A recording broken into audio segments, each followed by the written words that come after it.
Nous sommes sur ML24 TV. Fidèles téléspectateurs, vous nous suivez de partout dans le monde entier. Je vous salue déjà. Bonjour, bonsoir, selon l'heure à laquelle vous nous suivez. Alors, abonnez-vous massivement pour ne rien rater. À la présentation, c'est Emmanuel Kalunzo.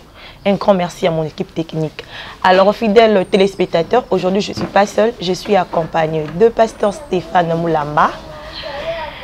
Alors, je lui salue déjà. Bonjour, pasteur. Bonjour, Emmanuel. Comment vous allez? Dieu fait grâce, tout va bien. Ok, un mot pour toutes ces personnes qui sont touchées par cette pandémie. C'est avec beaucoup de compassion que nous partageons toutes ces douleurs. Il y a les familles qui sont éprouvées et il y a aussi ceux qui sont très malades, qui peut-être ne seront pas récupérés. Nous prions pour eux et nous croyons que le Seigneur va leur faire grâce. Merci, pasteur. Alors, parlons de la Pâque. Okay. Parce que bientôt déjà, nous sommes déjà à la semaine sainte. Ouais, nous sommes déjà en pleine semaine sainte et le dimanche, ce sera déjà la Pâque. Alors, pasteur, qu'est-ce que signifie la Pâque? La Pâque a des significations. Oui. Nous avons la Pâque qui était la fête juive, qui signifiait la libération du peuple de Dieu. Ce peuple était esclave en Égypte et Dieu a décidé de les libérer. Et Dieu a institué la Pâque pour commémorer cette libération. Il devait célébrer la Pâque chaque année. Ça veut dire, la Pâque veut dire traverser, la traversée, quitter de l'esclavage vers la liberté. C'est une fête de la libération. Ça, c'est la signification de la Pâque chez les Juifs. La deuxième signification, c'est la Pâque chrétienne. Et elle s'écrit d'ailleurs avec S à la fin. Et cette Pâque, c'est la commémoration de la résurrection de Jésus. C'est cette Pâque que nous allons célébrer, toute l'Église, corps du Christ. L'Église chrétienne, je vais bien dire, va célébrer la résurrection de Jésus-Christ. C'est en fait la commémoration de la résurrection de Jésus-Christ. Alors, pasteur, quelle différence y a-t-il entre la Pâque de l'Ancienne Alliance et celle de la Nouvelle Alliance? À l'Ancienne Alliance, en fait, c'est au niveau des symboles. La différence, c'est au niveau des symboles. Parce qu'à l'Ancienne Alliance, la Pâque, c'est célébré d'abord en famille et puis dans la communauté. Et les symboles utilisés, c'était l'agneau. On devait tuer un agneau, un jeune agneau qu'on devait tuer, immoler. Et puis, on devait prendre avec le pain sans levain. Ça, c'est au niveau des symboles. Et dans la Nouvelle Alliance, les mêmes éléments, on peut les utiliser. Mais Jésus a simplifié en disant que le pain que nous célébrons, que nous utilisons pour célébrer la Pâque, c'est son corps. Au lieu de l'agneau, nous utilisons le pain, qui est le corps de Jésus. Et puis, on utilise aussi le vin, qui est son sang. C'est au niveau des symboles qu'il y a la différence. Mais au niveau spirituel, nous célébrons la résurrection. Il n'y a personne qui a été enterré et ressuscité, resté vivant jusqu'à ce jour. C'est Jésus. Et ça, c'est vraiment extraordinaire qu'on célèbre la Pâque parce qu'il y a quelqu'un qui a été enterré, qui est ressuscité et qui continue à agir dans l'humanité. C'est ça la différence. Alors, pasteur, en réalité, vous avez dit que la Pâque, c'était une fête juive.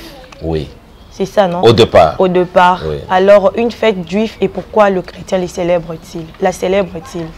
Bon, il faut dire que le christianisme, c'est une religion issue du judaïsme. Nous avons emprunté plusieurs éléments de la tradition juive, entre autres la Pâque. Et même Jésus a célébré la Pâque de son vivant, pendant son ministère. Et c'est la dernière Pâque que nous voyons maintenant, les symboles que nous utilisons aujourd'hui à l'église, que nous appelons techniquement la Sainte Seine, pour le chrétien de la Réforme, et chez les catholiques, on appelle ça l'Eucharistie. Avec les deux éléments qui sont utilisés partout. Que ce soit les chrétiens catholiques utilisent le pain et le vin, les chrétiens de la Réforme ou pentecôtistes utilisent le pain et le vin. Donc nous avons les mêmes éléments, mais qui symbolisent le corps et le sang de Jésus. Oui. Et si les chrétiens célèbrent, c'est parce que Jésus est ressuscité. Et vous verrez que pour les chrétiens, Par exemple, pour moi, par exemple, pour moi, la Pâque n'est pas seulement un événement qui se célèbre une seule fois l'année. Pour moi, la Pâque se célèbre chaque jour. Et nous avons dit dans notre église, nous avons un slogan, chaque dimanche est Pâque. De chaque dimanche est Pâques. Ce n'est pas seulement un événement du mois de mars ou du mois d'avril comme maintenant. C'est chaque dimanche que nous avons Pâques. Si vous pouvez nous expliquer. Oui, parce que chaque dimanche, le premier culte chrétien a eu lieu parce que il y a des femmes qui sont allées pour embaumer le corps de Jésus. Pour ces femmes, Jésus était dans la tombe. Et quand elles partent, c'était un dimanche matin. Ce n'était pas un jour de culte. Il y avait culte le week-end, le sabbat. Oui. Alors quand elles partent au tombeau, elles découvrent que le Seigneur n'était pas dans la tombe, le Seigneur leur apparaît en dehors de la tombe. C'est là qu'elles viennent annoncer ce message aux disciples qui étaient dans la chambre haute. Et depuis ce jour-là, les cultes chrétiens se célèbrent les dimanches. Pour dire que c'est les dimanches que nous célébrons la direction de Jésus. Le premier jour de la semaine, c'est les dimanches et c'est les jours que l'église entière commémore la direction de Jésus. C'est pourquoi nous avons culte les dimanches. C'est ça la raison. Sinon, on célébrerait les cultes le samedi. C'est pourquoi chaque dimanche c'est Pâques. Ok. Vous avez dit que chaque dimanche est Pâques. Oui. Mais au début, vous avez dit que la Pâque, c'est chaque jour. Oui. Mais chaque jour, nous célébrons Jésus. Okay. Nous faisons des cultes en famille. Nous faisons des cultes personnels. Okay. On n'a pas besoin d'aller au temple pour faire les cultes. Nous faisons Pâques chaque jour. Nous pouvons faire la Sainte Seine chaque jour. Que ce soit à la maison, que ce soit au bureau, n'importe où. On célèbre Jésus. Jésus est célébré dans tous les lieux possibles. Ce n'est pas seulement un dimanche du mois d'avril. Non. On peut faire la Pâque n'importe quand, n'importe où, et quand on veut, parce qu'il n'y a pas de restriction pour faire la Pâque, pour célébrer Jésus. Ok. Merci, pasteur. Alors, pouvez-vous nous parler un peu de la résurrection de Jésus? C'est un événement inoubliable. Même les non-chrétiens en parlent. Même ceux qui ne sont pas chrétiens, les juifs, les musulmans, les animistes, ils parlent de Jésus parce que Jésus est le seul homme. Je dis bien, je pèse bien les mots. Nous connaissons dans la Bible des gens qui sont morts et ressuscités, mais qui sont encore morts. Jésus est le seul homme. Il a été arrêté. Il a marché d'abord avec les hommes, arrêté et puis crucifié. Et dans l'histoire de la tradition chrétienne, et c'est que la Bible en parle aussi, quand vous lisez Matthieu chapitre 28, dès le premier verset, on en parle. Marc, le chapitre 16, en parle. Et les autres évangiles aussi, ils en parlent. Jésus est mort. Il avait annoncé qu'il allait mourir et qu'il allait ressusciter. Malheureusement, les disciples n'ont pas, je ne sais pas s'ils n'ont pas cru ou ils pensaient que c'était des choses que Jésus racontait. Parce que les femmes qui partaient au tombeau le matin, elles ne sont pas allées pour voir Jésus ressusciter. Elles sont allées pour honorer son corps avec le parfum. Comme il a été enterré les week-ends, il n'y avait pas moyen d'y aller. Elles sont allées pour embaumer le corps le dimanche matin. Et elles découvrent que Jésus n'était pas dans la tombe. Et Jésus leur apparaît. Il leur dit, allez dire à Pierre et aux frères que je ne suis plus dans la tombe, je suis ressuscité. Voilà. La résurrection de Jésus, il y a un impact ni na la vie des non-chrétiens. Les non-chrétiens... Ou soit impact ni par rapport à Obayambi et Souté. Est-ce que la résurrection de Jésus a un impact na la vie na bango? Non, d'abord, il faut reconnaître que Yesu a fait les chrétienté. Yesu a fait les batumabe. Ça dit batumabe wana batu bakolo ba chrétien, ba ngana batumabe. Biso zo utina mokili. C'est ba non chrétien. Yesu a fait les mokili mobimba. Yesu a fait les batumala muté. Alors tango akufi a sekui nde renommé naie et ampleur autour sur le plan mondial. Réellement, mutunyonso a la vie à masumu a besoin de Yesu. Alors, ceux qui Yesu a séquaté, là il faut le dire, ceux qui sont séquaquité, qu'on est dans la tinate. Alors, tout le monde dit, mais la paix, c'est parce que le corps a séqué, a dans la bomoï, c'est plutôt que c'est quoi. C'est comme ça que les élections, il y a Yesu, et ça, un événement que l'Église doit commémorer pour rappeler aux autres que vous avez raison de croire en Jésus pour être sauvé. Oui. Alors, pasteur Stéphane, Jésus ressuscite le 3e jour. Oui. Mais le disciple continue à douter. Pourquoi? Et pourtant, Jésus, dès son vivant, avant qu'il Koufa, il parlait déjà aux disciples Koufa et puis à quoi. Mais pendant sa résurrection, il y avait les disciples qui doutaient. Bon, ça c'est normal. Moutou salami nengewana.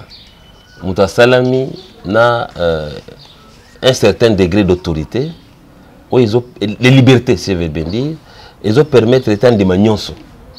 Est-ce que tous, je ne pense pas que nous il y a quelques-uns qui avaient douté, il a besoin de preuves.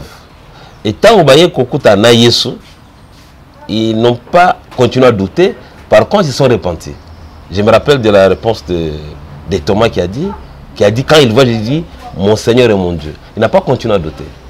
La nature de l'homme, n'a besoin de vérifier l'information pour une demande. Alors, on ne peut pas imposer à tout le monde de dire oui. C'est comme ça que jusqu'à aujourd'hui, il y a des gens qui continuent encore à douter de Jésus. Mais petit à petit, ils ont dit Comment les chrétiens vont passer la Pâque pendant ces moments de confinement? D'ailleurs, vous savez que la première Pâque célébrée en Égypte s'est passée dans les confinements. Comment ça? Oui. Les enfants d'Israël étaient dans leur maison, alors qu'il y avait des cris dans toute l'Égypte. Toute l'Égypte pleurait de mort. Toute l'Égypte enterrait les premiers-nés. Mais les enfants d'Israël étaient seuls dans leur maison. C'est là qu'ils ont commencé à célébrer la Pâque. L'agneau a déjà été immolé. Et les sangs placés sur les linteaux de leur maison, c'est comme ça qu'ils n'ont pas été touchés par la mort. L'ange de la mort est passé frappé. Mais c'est comme maintenant, il y a un ange de la mort qui frappe. Mais tous ne seront pas touchés. Il y a des enfants de Dieu qui seront réellement préservés parce qu'ils croient en Dieu. Je sais qu'il y a aussi parmi les enfants de Dieu ceux qui vont tomber. Mais ceux qui auront respecté les consignes du Seigneur ne vont pas tomber. La première Pâque, ce que je veux dire, la première Pâque célébrée en Égypte était célébrée sous les confinements. Les gens étaient dans leur maison, personne ne bougeait. Il n'y avait pas de rassemblement, il n'y avait pas encore de culte comme nous le faisons aujourd'hui. Chacun a fait la Pâque avec sa famille. Donc c'était dans la maison. Donc aujourd'hui, nous ferons la Pâque aussi dans les confinements. Ce n'est pas interdit, ce n'est pas exclu. Chaque famille peut célébrer la Pâque chez elle. Ouais. Donc chacun de nous peut, dans sa maison, dans son bureau. Oui. D'abord, c'est ce que j'ai dit à l'église. Nous devons comprendre que la Sainte Seine, la table du Seigneur, ce n'est pas la table des pasteurs. Okay. Pour dire que ce n'est pas les pasteurs qui doivent célébrer la Sainte Seine, c'est les chrétiens qui célèbrent la Sainte Seine. Le Nouveau Testament nous montre que la résurrection de Jésus a fait de chaque enfant de Dieu un sacrificateur. Par ricochet, le sacrificateur, c'est celui qui fait les liens entre l'homme et Dieu. Donc chaque enfant de Dieu peut faire la Sainte Seine là où il se trouve. Il n'a pas besoin d'un pasteur en col pastoral, en toge comme je suis là, pour servir la Sainte Seine. Il croit en Dieu, il prend les éléments qu'il déclare être les corps et le sang de Jésus. Ces pains, ce n'est pas les corps de Jésus. Ou les biscuits, ou la chikwang, ou les foufous qu'on peut utiliser pour la Sainte Seine, ce n'est pas le corps de Jésus, c'est le symbole du corps de Jésus. Alors chaque chrétien peut prendre son pain, il prend sa chikwang, il prend son foufou, il prend son biscuit, il le déclare corps de Jésus, il prend son nom, il prend son jus, il prend son vin, il déclare le sang de Jésus, il le prend et il a célébré la Pâque. On a besoin du pasteur pour le faire. Donc, ce n'est pas seulement que nous devons avoir le pain et le vin. Non, on peut avoir aussi le riz et l'haricot. Tu déclares et puis tu manges. J'ai dit bien tous les éléments possibles. Emmanuel, il y a un problème, c'est que nous voulons mystifier. Pasteur, là, je n'ai jamais entendu ça. Je te dis ça la vérité. Je vais peut-être ouvrir une partie, je vais fermer rapidement. Il y a des gens qui veulent faire la Pâque avec le pain sans levain aujourd'hui. Ils sont dans l'erreur. Pourquoi Dieu a recommandé à Moïse le pain sans levain? Parce que la pâte avec levure, quand vous la bougez, ça s'abîme. Alors les enfants, ils devaient se déplacer. Ils devaient quitter l'Égypte vers... ils devaient faire un voyage avec la pâte sur la tête. Si la pâte était levée, la pâte devait s'abîmer. Alors il fallait la pâte sans levure. C'est pourquoi, pour eux c'était ça. Mais pour nous, ce n'est pas le cas. Et puis, les chrétiens nous donnent beaucoup de liberté pour agir. Et je crois, chaque fois que nous avons les foufous pour manger, on peut faire ça à la Sainte Seine.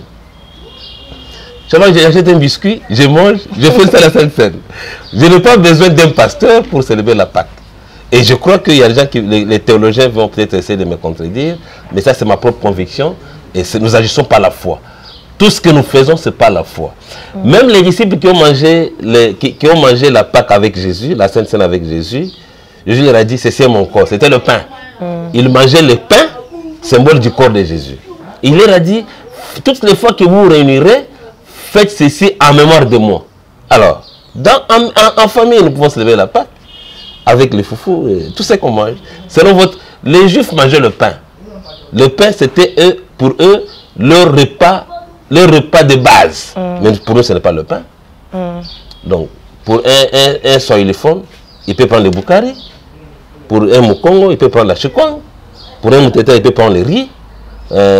Ainsi de suite. Là, c'est selon votre conviction. J'ai dit, c'est la vérité aussi. Les Juifs prenaient le pain, c'était leur culture. Nous avons notre culture. Pasteur, la Sainte Seine guérit aussi de malades, change de vie. Oui, parce que la Sainte Seine, c'est le corps et le sang de Jésus. Maintenant, à ma connaissance, Jésus n'a jamais été malade. Oui. Jamais. Selon la Bible, Jésus n'a jamais été à l'hôpital. Pour dire que dans le sang de Jésus, il y a la vie, il y a la guérison. Alors, qu'est-ce qui se passe lorsque une personne est malade, mais il prend la Sainte Seine et rien ne change? Ça, c'est un problème de foi. C'est un problème de foi, mais c'est aussi la souveraineté de Dieu. Je ne veux pas dire que les chrétiens qui sont morts en Italie, en France, aux États-Unis, même ici chez nous, sont moins spirituels que ce que je suis en train de dire. Non. Il y a aussi la décision de Dieu sur l'existence de chaque homme. Dieu peut décider que tel meurt, tel vive, mais ça ne veut pas dire que cette personne n'a pas la foi. La vie et la mort, c'est aussi la décision de Dieu, qui doit rester en vie et qui doit mourir, qui doit continuer à croire et qui ne doit pas croire. Ça, c'est Dieu. Ça ne dépend pas vraiment de nous. Donc, prendre la Sainte Seine et guérir, c'est la souveraineté de Dieu aussi. Mais il y a la foi qui participe. Il y a la part de l'homme, c'est la foi. Et puis, la part de Dieu, c'est que Dieu accomplit sa parole dans la vie de cette personne. Merci, pasteur. Nous sommes entrés presque de Chité. Oui. Alors, pasteur, pendant que le monde est en train de crier de mort, de maladie, alors, qu'est-ce que la Pâque peut apporter aux chrétiens et au monde entier? C'est une très belle question et je crois que c'est l'élément central de ce que nous faisons avec toi aujourd'hui. Je vais rentrer dans l'histoire. Israël quitte la terre d'Égypte vers la terre promise. Juste après la traversée de la mer Rouge, Israël rencontre un obstacle. Ils avaient soif dans le désert. Ils vont trouver de l'eau amère. Dieu décide, dit à Moïse, pendant que le peuple murmurait, Dieu dit à Moïse de prendre un tronc d'arbre et de jeter dans l'eau. Ce tronc d'arbre symbolise la croix de Jésus. Mais ça ne s'est pas arrêté là-bas. Ils ont pris cette eau. Cette eau a été purifiée. Aujourd'hui, les gens sont malades. Les gens crient. Après, Israël continue à murmurer. Dieu va élever. Et Dieu, il y a eu des serpents qui mordaient les gens. Dieu va dire à Moïse d'élever un serpent d'airain. Et l'anecdote, c'est quoi? Dieu dit à Moïse, élève les serpents d'airain. Tout le monde qui regardera au serpent, au serpent d'airain, le venin du serpent ne lui fera pas du mal. Aujourd'hui, d'après Hébreux chapitre 12, verset 1er, la Bible dit que nous devrons élever nos regards vers Jésus. Jésus, c'est la Pâque que nous célébrons. Si tout le monde regarde à Jésus, il ne mourra pas. Pendant ce temps où le monde crie, la solution à cette pandémie, c'est Jésus. Même s'il y a restriction de rassemblement, les enfants de Dieu doivent croire en Jésus. Même les non-enfants de Dieu, je conseille qu'ils croient en Jésus. La Bible dit qu'il n'y a pas de salut en aucun autre nom qui soit donné aux hommes sous le soleil, qui peut être sauvé, si ce n'est le nom de Jésus. Donc seul le nom de Jésus peut apporter la vie au monde entier. C'est là même que je voudrais, au-delà des 4 murs, mettons-nous à genoux, invoquons Jésus et nous aurons la vie. Alors, si vous pouvez faire appel à ceux-là qui n'ont pas encore cru à Jésus, à Dieu, s'ils peuvent donner leur vie à Jésus. Oui. Si vous pouvez regarder la caméra. Oui, justement, je voudrais profiter de cette occasion pour dire à tous ceux qui nous suivent que la Bible dit clairement que si le même esprit qui a ressuscité Jésus d'entre les morts habite en vous, vous aurez aussi la résurrection de vos corps. Cela veut dire autrement que pour que l'esprit de Jésus, de la résurrection habite dans un homme, il faut que cet homme appartienne d'abord à Jésus. Par conséquent, je lance un appel vibrant à tous les hommes, toutes les femmes, dans quelque lieu que vous êtes, de faire confiance à Dieu, de placer votre foi en Jésus pour le salut du monde, pour votre salut, parce que personne ne peut vous sauver. Même la médecine, même la politique, même votre argent, personne ne peut vous apporter la vie si ce n'est Jésus. Et vous n'avez qu'à faire cette prière avec moi. Seigneur Jésus, je te dis merci d'avoir accepté de quitter ton trône, de venir sur la terre, de souffrir à ma place et de porter la croix, et d'être enterré et ressuscité. Je reçois par la foi cette résurrection. Je te reçois dans ma vie. Viens me sauver du péché. Viens me guérir de la culpabilité. Au nom puissant de Jésus, nous avons prié. Amen. Amen. Merci, pasteur. C'est moi qui vous remercie, Emmanuel et toute son équipe. Alors, votre mot de la fin? Oui, le mot de la fin, c'est que je recommande à tous les chrétiens, particulièrement les enfants de la communauté évangélique Le Verger, que le dimanche de Pâques, nous allons célébrer la Pâques. Chacun dans sa maison, prenez les éléments, priez et consommez ces éléments en mémoire du corps et du sang de Jésus et vous aurez la vie. Merci vos dédicaces et passez vos coordonnées. Le dédicace, je voudrais d'abord saluer tous les enfants de Dieu, particulièrement les fidèles de la communauté évangélique Le Verger. Je salue aussi mon épouse, Madame Clémence Moulamba, et tous mes enfants, mes collaborateurs. Je voudrais aussi vous dire que nous sommes sur l'avenue Chaomba numéro 5, dans la commune de La Gombe, sur l'avenue dans le quartier Sosimat, autrement au commandement. Que Dieu vous bénisse. Vous pouvez nous joindre sur plus 243 810 399 995. Merci vraiment, j'ai dit un grand merci. Merci beaucoup à tous les téléspectateurs pour votre fidélité. Nous sommes bel et bien à la fin de notre émission. Pourquoi pas aussi saluer mon équipe technique Aspo Création. Je vois derrière la caméra NL Probat, à la réalisation Aimé Kasaka. Je salue tous nos partenaires de partout dans le monde entier. Et à la présentation, c'était Emmanuel Kalonzo. Quant à moi, je vous dis, on se retrouve au prochain numéro. Au revoir.